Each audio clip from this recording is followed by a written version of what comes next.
HDFC scholarship અંતર્ગત વિદ્યાર્થીઓને 75,000 સુધીની સ્કોલરશિપ મળી શકે છે। નમસ્કાર વિદ્યાર્થી મિત્રો, 10 સ્માર્ટ લર્નર ચેનલમાં આપનું સ્વાગત છે। તો વિદ્યાર્થી મિત્રો, આજના વિડીયોમાં આપણે ભારતની સૌથી મોટી સ્કોલરશિપ કહી શકાય તેવી HDFC સ્કોલરશિપ 2026 વિશે જોવાના છીએ।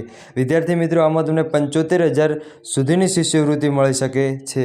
તો વિદ્યાર્થી મિત્રો, આની અરજી પ્રક્રિયા શું છે, ડોક્યુમેન્ટ કયા જરૂરી છે, શિષ્યવૃત્તિ રકમ કઈ છે, છેલ્લી તારીખ કઈ છે, તેના વિશે આપણે સંપૂર્ણ જોવાના છીએ।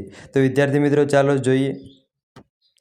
તો વિદ્યાર્થી મિત્રો, HDFC સ્કોલરશિપ 2026 વિશે જોતા પહેલાં તમે ચેનલમાં નવા હો તો ચેનલને સબસ્ક્રાઈબ કરો અને આપણા વિડીયોને લાઇક કરો અને શેર કરો। તો ચાલો જોઈએ। તો કે પરિવર્તન ECSS પ્રોગ્રામ 2026-27 અંતર્ગત આ સ્કોલરશિપ આપવામાં આવે છે, જે મેરિટ કમ નીડ આધારિત સ્કોલરશિપ છે।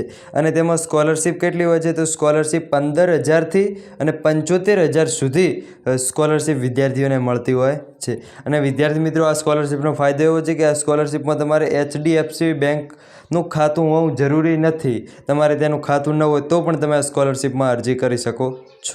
તો વિદ્યાર્થી મિત્રો, તે સ્કોલરશિપ કોણ આપી શકે છે? તો તેની પાત્રતા શું છે? તો તેના વિશે જોઈએ તો કે ધોરણ 1થી અને 12મો અભ્યાસ કરતા વિદ્યાર્થીઓ અરજી કરી શકે છે। ડિપ્લોમાવાળા વિદ્યાર્થી, ITIવાળા અથવા પોલિટેકનિક કરતા વિદ્યાર્થીઓ પણ અરજી કરી શકે છે। વિદ્યાર્થી મિત્રો, તમે અંડર ગ્રેજ્યુએટેડમાં કોઈ બી BA, BSc, BCom કરતા હોય તો પણ તમે આ સ્કોલરશિપનો લાભ મેળવી શકો છો। અને વિદ્યાર્થી મિત્રો, આ સ્કોલરશિપ એકદમ 100% સાચી છે અને વિદ્યાર્થીઓના બેંક ખાતામાં 100% આવે છે। આમાં તમારે કોઈ પણ જાતનો ફ્રોડ થતો નથી। આમાં તમને 100% સ્કોલરશિપ મળવા પાત્ર થશે। અને તેમાં છેલ્લી લાયકાત શું છે? તો કે છેલ્લી પરીક્ષામાં ઓછામાં ઓછા 75% માર્ક્સ જરૂરી છે।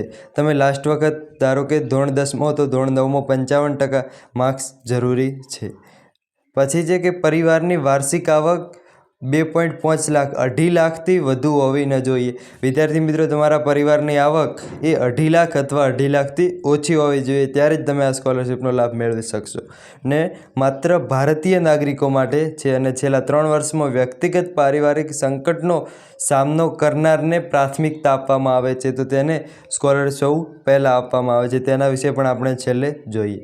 ને વિદ્યાર્થી મિત્રો, આની છેલ્લી તારીખ કઈ છે? તો આના ફોર્મ ભરાવાના શરૂ થઈ ગયા છે અને તેની છેલ્લી તારીખ છે 31/10/2026। આ છેલ્લી તારીખમાં તમે આનું ફોર્મ ભરી શકશો। તો તમે હમણાં જ અરજી કરી શકો છો। તો વિદ્યાર્થી મિત્રો, હવે જોઈ લઈએ કે કોને કેટલી શિષ્યવૃત્તિ મળે છે, કેટલી સ્કોલરશિપ મળે છે। તો જે ધોરણ 1થી અને 6 વાળા વિદ્યાર્થીઓ છે તેમને સ્કોલરશિપ કેટલી? 15,000 રૂપિયા મળવા પાત્ર થશે। અને ધોરણ 7થી 12 વાળા વિદ્યાર્થીઓને સ્કોલરશિપ 18,000 મળવા પાત્ર થશે। અને ડિપ્લોમાવાળા વિદ્યાર્થીઓને સ્કોલરશિપ છે 18,000 મળવા પાત્ર થશે। ડિપ્લોમામાં પણ એક શરત છે કે તમારે ધોરણ 10 પછી ડિપ્લોમા નહીં, ધોરણ 12 પછી ડિપ્લોમા કરતા હશો તો જ તમને મળવા પાત્ર થશે। પછી ITIમાં 18,000 સ્કોલરશિપ મળવા પાત્ર છે અને પોલિટેકનિક કોઈ બી કોર્સ હોય તો તેમાં પણ 18,000 મળવા પાત્ર છે। તો આ મુજબ તમને કેટેગરી મુજબ તમને સ્કોલરશિપ મળી શકે છે। તો વિદ્યાર્થી મિત્રો, હવે જોઈ લઈએ કે તેના માટે કયા ડોક્યુમેન્ટ જરૂરી છે। તો જરૂરી દસ્તાવેજો ડોક્યુમેન્ટ, તો તમારે તેના માટે સર્વપ્રથમ તો કે તાજેતરનો પાસપોર્ટ સાઇઝનો ફોટો જરૂરી છે। અગાઉના વર્ષનું માર્કશીટ, તમે કોઈ બી ધોરણમાં ભણતા હોય એના અગાઉના વર્ષનું માર્કશીટ, જે 2025-26 વર્ષનું કોઈ બી માર્કશીટ હોય કોઈ બી ધોરણનું, તો તે પછી સરકાર દ્વારા આપવામાં આવેલો ઓળખનો પુરાવો, તો તમે ઓળખના પુરાવામાં આધાર કાર્ડ અપલોડ કરી શકો છો। પછી છે 2026-27 admission proof, free receipt, admission letter, ID card અથવા બોનોફાઇડ, તો તમે આમાં બોનોફાઇડ અથવા LC પણ મૂકી શકો છો। બોનોફાઇડ સ્કૂલમાંથી લાવવાની અથવા LC તમારે હોય લિવિંગ સર્ટિફિકેટ, તો તે પણ તમે અપલોડ કરી શકો છો। પછી જે બેંક પાસબુક અથવા કેન્સલ ચેક, તો આમાં તમારે તમારું બેંક ખાતું અપલોડ કરવાનું છે અથવા તમારા વાલીનું બેંક ખાતું કોઈ બીનું અપલોડ કરી શકો છો। અને એમાં તમારે કોઈ બી બેંક હશે તો પણ ચાલશે। અને પછી જે આવકનો પુરાવો, તો તલાટી દ્વારા આપવામાં આવેલો આવકનો પુરાવો, આટલા તમારે ડોક્યુમેન્ટ જરૂરી પડવાના છે।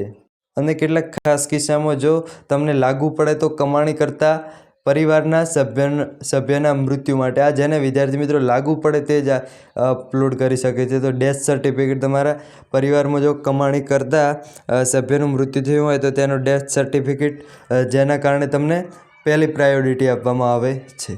તો આટલા તમારે જો આ ડોક્યુમેન્ટ લાગુ પડે તો આ પણ તમે અપલોડ કરી શકો છો, જેના કારણે તમને સ્કોલરશિપ સર્વ પહેલાં મળવા પાત્ર થશે. તેમાં તેમને પ્રાયોરિટી ફર્સ્ટ આપવામાં આવે છે. તો વિદ્યાર્થી મિત્રો, હવે જોઈ લઈએ આપણે અરજી કેવી રીતે કરવી. તો ઓનલાઈન અરજી કરવા માટે વિદ્યાર્થી મિત્રો સર્વપ્રથમ તો તમારે અપ્લાય નાવ પર ક્લિક કરવાનું છે. ને આની કઈ વેબસાઇટ છે તો તે વેબસાઇટ પણ હું ડિસ્ક્રિપ્શનમાં મૂકી દઈશ. તે વેબસાઇટ પણ તમે જોઈ શકશો. અને તમારે જો ફોર્મ ભરતા તમને ના આવડે તો તમે અમારા પાસેથી પણ ફોર્મ ભરાવી શકો છો. એ નંબર, વોટ્સએપ નંબર પણ હું ડિસ્ક્રિપ્શનમાં નાખી દઈશ. જેમાંથી તમે કોન્ટેક્ટ કરી અને અમારા પાસે પણ ફોર્મ ભરાવી શકો છો. તે લિંક મેળવીશ, તેમાં અપ્લાય નાવ ઉપર ક્લિક કરવાનું છે. પછી વડી ફોર સ્ટડીમાં લોગિન કરો અથવા નવા એકાઉન્ટ માટે સાઇનિંગ અપ કરો. જો તમે પહેલીવાર આ ફોર્મ ભરતા હોય તો સાઇનિંગ કરવાનું રહેશે.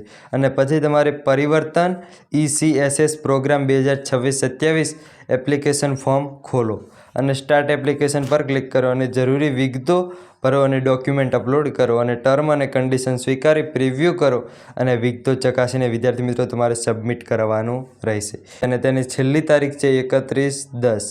વિદ્યાર્થી મિત્રો, આમ તમે આનું ફોર્મ પણ ભરી શકો છો. અને જો તમને ફોર્મ ભરતા ના આવડે આ સ્કોલરશિપનું તો તમે અમારા નંબર પર કોન્ટેક્ટ કરી શકો છો. ડિસ્ક્રિપ્શનમાં તે નંબર પણ આપેલો છે અને તમે જરૂરી ડોક્યુમેન્ટ મોકલી આપશો તો અમે પણ તમને ફોર્મ ભરી આપશો. તો વિદ્યાર્થી મિત્રો, વિડીયો પસંદ આવે તો વિડીયોને લાઇક કરો અને આવા જ સ્કોલરશિપના વિડીયો આપણી ચેનલમાં આવતા રહેશે. તો તમે ચેનલને સબસ્ક્રાઈબ ન કરી હોય તો ચેનલને સબસ્ક્રાઈબ કરો, વિડીયોને લાઇક કરો અને શેર કરો. અને આપણે એક વોટ્સઅપ ગ્રુપ બનાવ્યું છે, તેમાં પણ તમે જોડાઈ શકો છો. તેની પણ લિંક ડિસ્ક્રિપ્શનમાં આપેલી છે. Thank you.